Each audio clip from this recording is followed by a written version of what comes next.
Arestado ang isa sa tatlong suspect sa pagnanakaw ng mahigit 20,000 halaga na mga gamit sa isang establishmento sa Angono, Rizal. Depensa ng suspect, namamasada siya ng tricycle at naisakay lang daw niya ang dalawang tunay na nagnakaw. May unang balita si EJ Gomez.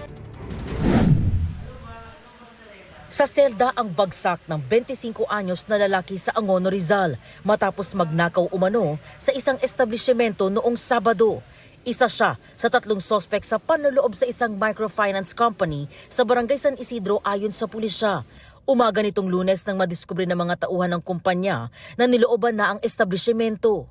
Nakita niya na sinira yung kandado ng gate at nung binuksan niya yung kanilang opisina ay nasira din yung kandado at doon niya na-discover na watak-watak na yung mga gamit.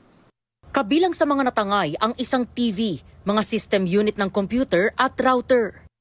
Binaklas din daw ang CCTV ng establishmento. Natangay rin ang ilang cash na nakalagay sa vault na pwersahang binuksan ng mga nanloob. Mahigit 25,000 pesos ang halaga ng mga gamit na ninakaw ayon sa pulisya. Sa pool sa CCTV sa kahabaan ng Manila East Road, natapat lang ng ninakawang establishmento ang pagtakas ng mga sospek sakay ng isang tricycle. Ang tricycle na ginamit, pagmamay-ari raw ng isa sa mga sospek na namamasada.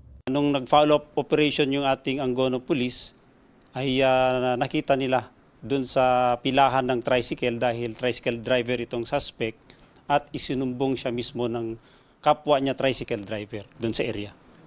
Agad inaresto ang suspect na si alias Jomar. Ikaw ay nihuli sa salang pagnanakaw. Depensa ng suspect, namamasada lang siya ng makuna ng CCTV. Maling sumakay lang po sa akin, hindi ko naman po kilala yun. Nagta-tricycle lang po ako, tapos kinuha ko service, sinatid ko lang po sila. Giit niya, ang dalawang pasahero niya ang tunay na mga magnanakaw. Doon po sa mismong bahay nung pinagatiran ko po ng pasahero ko. Doon po nabawi yung TV, hindi po sa akin mismo. Kung sino man yung sumakay sa akin, pakibalik na lang yung gamit para din maayos na yung mga kaso ko. Hindi na ako mahirapan pa rito sa ulungan. Patuloy ang investigasyon ng pulisya sa insidente, gayon din sa pagtunton sa dalawang nakatakas na salarin. Ito ang unang balita. EJ Gomez para sa GMA Integrated News. Kapuso, huwag magpapahuli sa latest news and updates. Maging una ka sa balita at mag-subscribe sa YouTube channel ng GMA Integrated News.